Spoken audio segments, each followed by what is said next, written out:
Never doubt yourself. Inner Steel, YouTube script. Cold open. They almost didn't let him fight. The night before one of the most important bouts of his career, Muhammad Ali lay awake in his hotel room, not because he was afraid of losing. He was afraid of what doubt had done to him all week. His trainer had pulled him aside earlier that day and said the words Ali would carry for the rest of his life.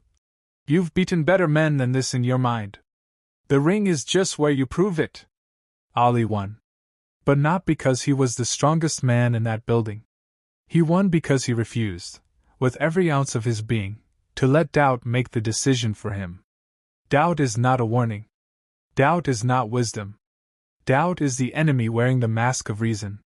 And if you have ever stood at the edge of something important, a decision, a dream, a direction, and felt that cold voice inside you whisper, maybe you're not enough, this video is for you. My name is here, and you are watching Inner Steel, the channel built for the men who are done letting their minds be their own worst enemy. If this is your first time here, subscribe right now. Because what we build here isn't motivation. It's something that lasts. Let's go. 1. The voice that lies in the dark. In the winter of 1944, Viktor Frankl was stripped of everything. His manuscripts. His wife. His freedom. He was marched into Auschwitz wearing nothing but the skin he was born in. The Nazis took his clothes, his name, and replaced it with a number. By every external measure, he had nothing left to believe in. And the doubt that gripped the minds of men around him, the crushing, suffocating whisper that said, "There is no point, there is no future, there is no you anymore." That doubt killed many of them before the camps did. But Frankl did something extraordinary. In the darkest place on earth, he watched. He studied the men who survived and the men who didn't. And what he discovered would become one of the most powerful psychological insights in human history. The men who doubted their own future, who could no longer picture themselves beyond the wire, were the first to die. Not always from violence. Sometimes they simply stopped. They sat down in the snow and let themselves be consumed. The men who lived, the ones who endured, held on to something the doubt couldn't touch. Not certainty. Not comfort.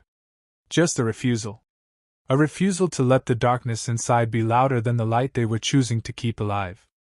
Frankl would go on to write, Man's Search for Meaning, one of the most widely read books in history. But what he carried out of those camps was not just trauma. It was proof, hard, brutal, undeniable proof, that the voice in the dark that tells you to give up is not the voice of truth. It is the voice of surrender wearing the disguise of logic. Here is what you must understand about doubt. It does not attack you when things are actually impossible. It attacks you when things are actually possible but require more from you than you've ever given before.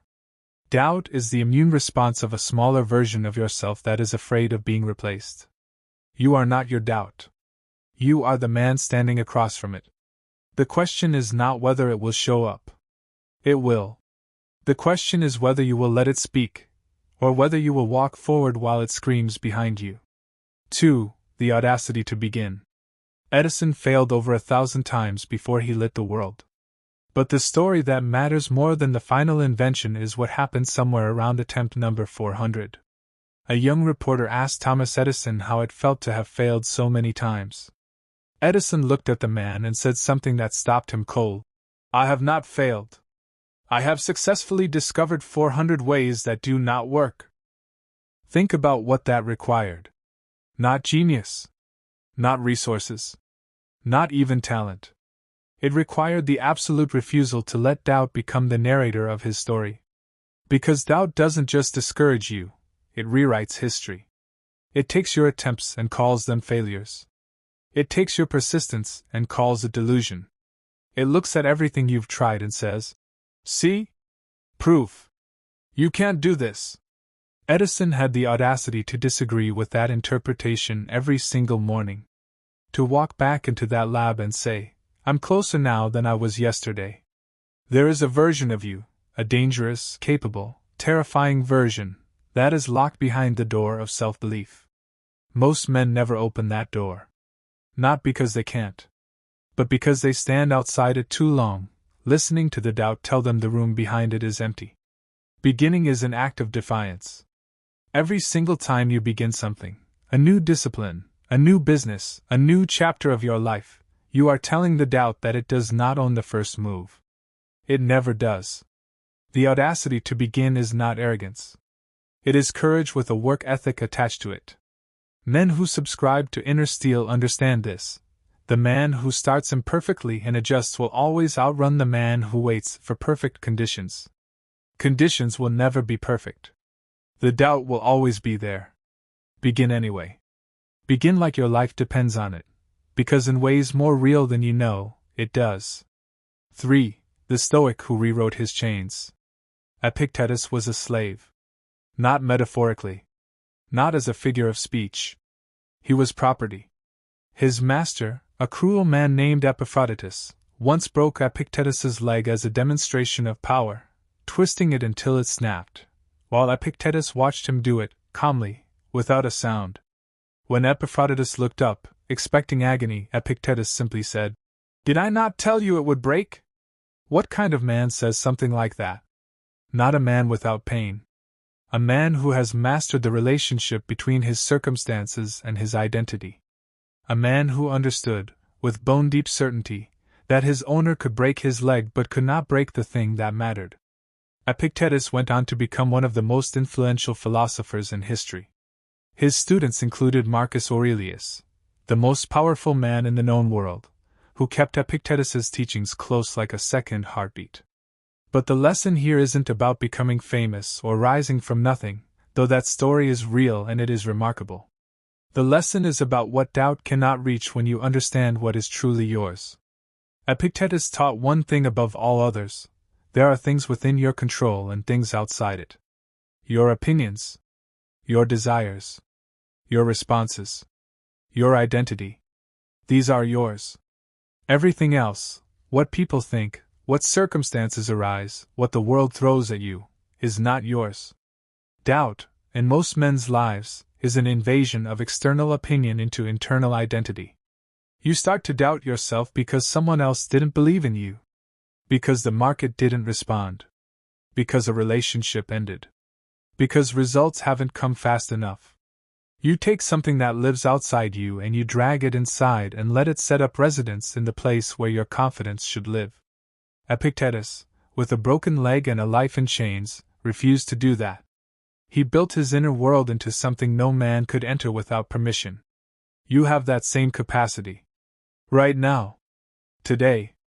The doubt that feels like it's living inside you was never yours to begin with. Identify whose voice it actually is. Return it to them. And reclaim the space. 4. When silence becomes armor. Marcus Aurelius ruled an empire of 60 million people, fought wars on 3 fronts simultaneously, and watched his children die one by one. He was considered by his enemies the most dangerous man alive. Not because of his legions. Because of the terrifying calm with which he moved through catastrophe. Men who negotiated against him said it felt like pushing against stone. Not cold. Not dead. Just immovable. But in his private journal, a collection of writings never meant for public eyes, which we now call meditations, Marcus Aurelius reveals the truth. He was not born immovable. He trained himself into it. He writes about the temptation to react. The pull of self-pity. The days when the doubt crept in and whispered that he was the wrong man for this weight. And his response, every single time, was the same. He returned to first principles. He asked, "What is actually required of me right now?" And then he did it. There is a particular kind of doubt that attacks men in positions of responsibility. It doesn't look like ordinary fear. It looks like concern. It wears the costume of conscientiousness. Maybe I'm not thinking about this clearly. Maybe I'm missing something. Maybe I should wait. This is the doubt that destroys leaders, fathers, builders, and men of vision, not because it's louder than the others, but because it sounds responsible. It sounds measured. It sounds almost like wisdom. Marcus Aurelius had one answer to it: act from your values, not from your mood. The doubt is a mood. Your values are a foundation. Never let a mood determine what a foundation is supposed to hold. The silence you develop when you stop explaining yourself to doubt, when you stop negotiating with it, stop asking it for permission, that silence becomes armor. Not coldness. Not indifference. Clarity. The kind that lets you see what needs to be done and do it without the noise. That is not weakness dressed as strength. That is strength that has been refined into something quieter and far more dangerous. 5. The ground that holds. In 1519, Hernán Cortés landed in Mexico with 600 men and a mission that most of his own soldiers believed was madness. When fear spread through the ranks, when doubt about survival, about the mission, about what lay ahead started to erode the men around him, Cortés made a decision that has echoed through centuries. He ordered the ships burned. Not scuttled. Not hidden. Burned. Every last one. Now the men had no choice but to move forward. The escape route, the thing the doubt had been whispering about, the thing it had been pointing to every night around the fire, was gone. And something shifted. Not immediately. But it shifted. Because the mind, when stripped of the option to retreat, begins to allocate all of its resources to advance. This is not a lesson about burning your boats in the reckless sense. This is a lesson about what happens when you make a non-negotiable commitment, when you decide, truly decide, that there is no version of your future that includes giving up on the thing you've chosen. Doubt thrives on optionality. It loves the back door. It feeds on, maybe I should just, and I could always go back to. The moment you close those doors, not in anger, not in desperation, but in clear-eyed conviction, doubt loses most of its fuel. The men who've built the things worth building, the men who've become the thing worth becoming, they all describe the same moment. The moment they stopped treating their path as one option among many and started treating it as the only direction they were walking. That's the ground that holds. Not comfort. Not certainty. Commitment deep enough that doubt can't find a crack to enter. If you're still watching this and something in you recognizes what I'm describing, that version of yourself that hasn't committed, that's still keeping the back door cracked, close it. Subscribe to Inner Steel and stay with this work. Because what we're building here, point by point, story by story, is the identity that doesn't negotiate with retreat. 6. The weight of other people's ceilings. Roger Bannister was told it was physically impossible. Doctors, scientists, athletes with lifetimes of experience, all of them, with genuine conviction, said the human body was not built to run a mile in under 4 minutes. The physiological consensus was clear. Attempting it was dangerous. The limit was real. The 4-minute mile was the wall, and no man was going to walk through it. On May 6, 1954, Roger Bannister ran the mile in 3 minutes 59.4 seconds. Within 12 months, 37 other runners had also broken 4 minutes. Within 2 years, over 300 had done it. What changed? Not human biology. Not training methods, not equipment, not the track. What changed was the belief that it was possible. Once one man proved the wall was a ceiling, and ceilings can be raised, the room expanded for everyone. Here is the most dangerous thing about other people's doubts. They get installed in you as facts. Someone in your life, a parent, a teacher, an ex, a peer, told you something was too hard, too unlikely, too much for someone like you. And because they said it with certainty, because they might have even loved you when they said it, it went in deep. You have been running inside someone else's 4-minute ceiling. You have been treating their limitation as your reality. Bannister didn't break the record by finding new muscles. He broke it by refusing to inherit someone else's belief about what was possible. The work you need to do right now is archaeological. Go back. Find the voice. Find the moment where someone else's ceiling got nailed above your head. Look at it clearly. And then understand, that ceiling was never structural. It was never load-bearing. It was always just an opinion that you chose to live beneath. Choose differently.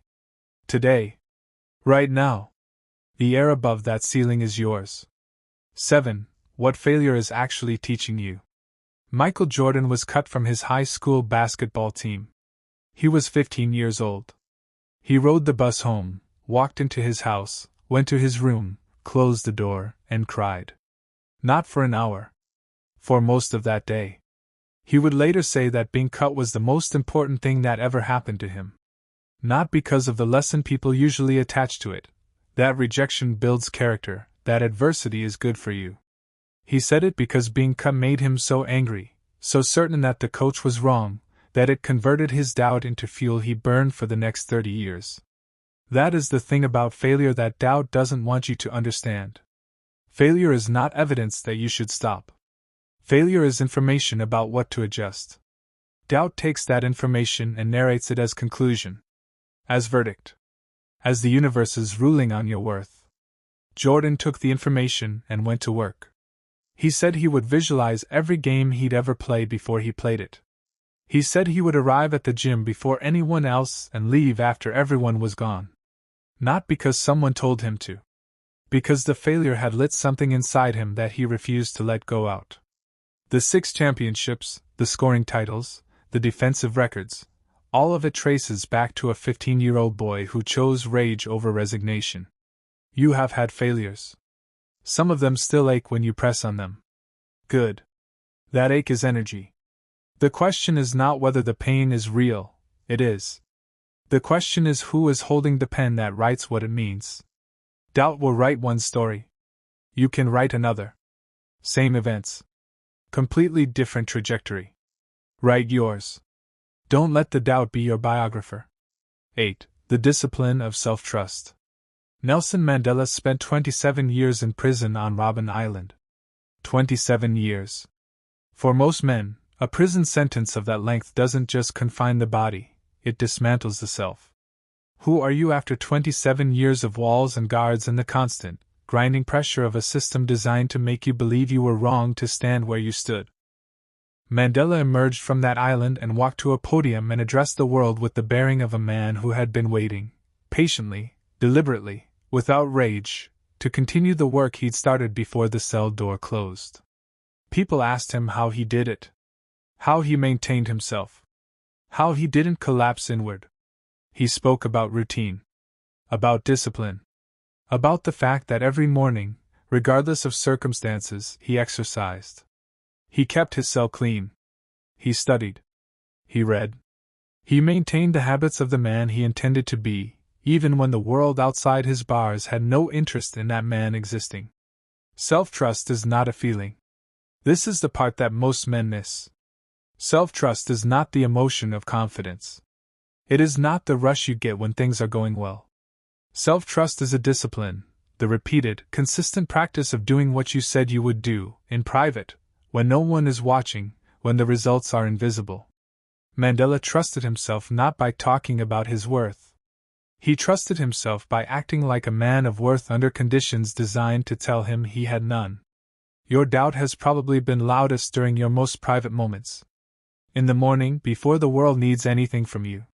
In the evenings when the work you put in hasn't produced visible results yet. In the quiet between efforts, when you're left alone with what you've built so far. That is exactly when discipline speaks louder than doubt. That is exactly when you get up, clean the space, open the book, do the work, keep the promise you made to yourself, and in doing so, build a record of evidence that doubt cannot argue with. You can't think your way into self-trust. You have to behave your way into it. One private kept promise at a time. 9. The Man in the Arena. Theodore Roosevelt gave a speech in 1910 at the Sorbonne in Paris that contained one of the most important paragraphs ever put to paper. He said, "It is not the critic who counts, not the man who points out how the strong man stumbles, or where the doer of deeds could have done them better. The credit belongs to the man who is actually in the arena, whose face is marred by dust and sweat and blood, who strives valiantly, who errs, who comes short again and again, who at the worst, if he fails, at least fails while daring greatly." Roosevelt knew what he was talking about. He had been a sickly child, mocked for his frailty. He was a political outsider for most of his career. He was shot in the chest in the middle of a campaign speech and completed the speech before going to a hospital. 50 minutes of speech with a bullet in his chest. He understood that the men who doubted him, and there were many, were never in the arena themselves. The critical voice, the voice that evaluates and judges and declares limitations, is almost never the voice of someone who has risked anything significant. Here is the part about doubt that carries a specific sting for men who care about their vision. Doubt doesn't come only from inside. It comes from the stands. The people watching you build something, watching you attempt something, watching you become something. Some of them will cheer. And some of them will critique. The critics are not your compass. They never were. The man who has never built anything has unlimited opinions about the structural integrity of your foundation. Let him have them. They cost you nothing, unless you pay attention to them. You are in the arena. Your face has been marked. Your footing has been uncertain at moments. You have stumbled and adjusted and pressed forward anyway. That is not something the critic knows anything about. That is yours. Do not carry the weight of the audience. The audience did not wake up this morning and choose your path. You did. Honor that choice with everything you have. 10. The man you are becoming. In 1961, a young Nigerian boy watched his village burn. Chinua Achebe had already published Things Fall Apart by then, but what he was watching fall apart was not fictional. It was the country he loved, tearing itself along lines of tribalism and power. And in the years that followed, as Nigeria descended into civil war, as his Igbo people were massacred in what became known as the Biafran genocide, Achebe was asked by international journalists why he kept writing. He said something that has stayed with scholars and readers ever since. A man who does not know where the rain began to beat him cannot know where it stopped. To know where the rain began to beat you is to understand yourself with enough precision that you are no longer at the mercy of what you don't understand. Achebe wrote through war, through exile, through the kind of loss that reshapes a person from the inside out. He wrote because the alternative, silence, surrender, the acceptance of someone else's narrative about what his people were worth, was not something he could live with. The man you are becoming is not the man you are on your best days. He is the man you are choosing, piece by piece, in the moments when it would be easier to choose smaller. Doubt will be present for every stage of that becoming. It will be there when you first decide to change. It will be there when the change gets hard. It will be there when the results come, whispering that maybe you got lucky, maybe it won't last, maybe you don't deserve this. Doubt is relentless. It does not take a day off. But here is what I want you to hear, in the bones of you, doubt has a natural ceiling. At some point, the evidence you build, the daily disciplines, the kept promises, the results of consistency, the man you look at in the mirror and recognize, at some point, that evidence becomes so loud that the doubt cannot compete with it. You do not silence doubt by arguing with it. You silence it by becoming undeniable. The work is slow. The progress is often invisible in the short term. There will be weeks where you feel like you're moving in sand. There will be days when the version of you that wants to quit feels louder than the version that wants to build. Let both of them exist. And then get up and do the work anyway. Because the man you're becoming is watching. And he is depending on the decision you make right now, in this moment, when it would be easier to do nothing. Give him what he needs. Move. Closing. Marcus Aurelius doubted himself. Viktor Frankl doubted whether survival was possible. Muhammad Ali doubted the night before the fight. Edison doubted somewhere around attempt 500. Jordan doubted as he rode that bus home from school. Every man who has built something real has felt what you're feeling. The difference between those men and the ones who never became anything was not the absence of doubt. It was the refusal to obey it. Doubt is not your verdict. It is your test. You were built for more than the life doubt is trying to confine you to. Your purpose is bigger than your fear. Your capacity is greater than your current results suggest. And the version of you that exists on the other side of consistent, committed, courageous action, that man is worth every difficult morning, every failed attempt, every moment of uncertainty you walked through to get there. Never doubt yourself. Not because you are perfect. Not because the path is clear. But because you are the only man alive who can become what you were made to be. No one else carries that assignment. No one else can fulfill it. It belongs to you, and it will go unfilled if you let doubt hold the pen. If this video reached something in you, if it shook something loose, or reminded you of something you'd started to forget, then do one thing before you close this screen. Subscribe to Inner Steel. This channel exists for the man who is willing to do the inner work that produces outer results. We don't do easy here. We do real. And share this with one man in your life who needs to hear it. You know who he is. I'll see you in the next one. Stay dangerous. Stay disciplined. Stay steel.